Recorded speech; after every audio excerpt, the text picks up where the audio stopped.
இப்போ எடப்பாடி பீரியட்ல ஜெயலலிதா இறந்த பிறகு 10 வருஷம் ஆட்சியில 7,56,000 கோடி கடல்ல வச்சுட்டு போயிட்டாரு. அதுக்கு அடுத்த ஆட்சி வந்த பின்னாடி திமுக ஆட்சியில இந்த 5 வருஷத்துல 1,55,000 மொத்தம் இப்போ பாத்தீங்கன்னா 9 லட்சம் கோடி கடல்ல இருக்கு. இந்த கடனை அடைக்கிறதுக்கு அவங்க வட்டி கட்டினுங்கிறாங்க. இதுல யாரு சிறப்பான ஆட்சி, யார் வரணும், யார் வரக்கூடாது. சீமானை கூப்பிட்டாலையும் சரி, சீமானுக்கு 3%.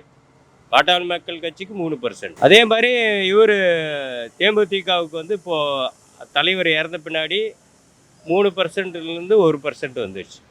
அது அது கால்குலேட் தான் போடணும். ஸ்டாண்டர்ட் கட்சின்னு பார்த்தீங்கன்னா அதிமுக 45%, திமுக 55%. இதுதான் ஸ்டாண்டர்ட் ஓட்டினுடைய இது இது காலகாலமாக வந்துருக்குது. அண்ணா பீரியட்லேருந்தே வந்துருக்குது. இதில் நான் வரேன், நீ வர, நான் கூட்டணி, நீ கூட்டணி, நீ வா அப்படின்ட்டு சேர்றதெல்லாம் இல்லை. என்னன்னா தனி பெரும்பான்மையா, தனி கட்சியா, நீங்க தனியா நின்று வர்றதுக்கு தைரியம் இருந்தால் நீங்க வாங்க.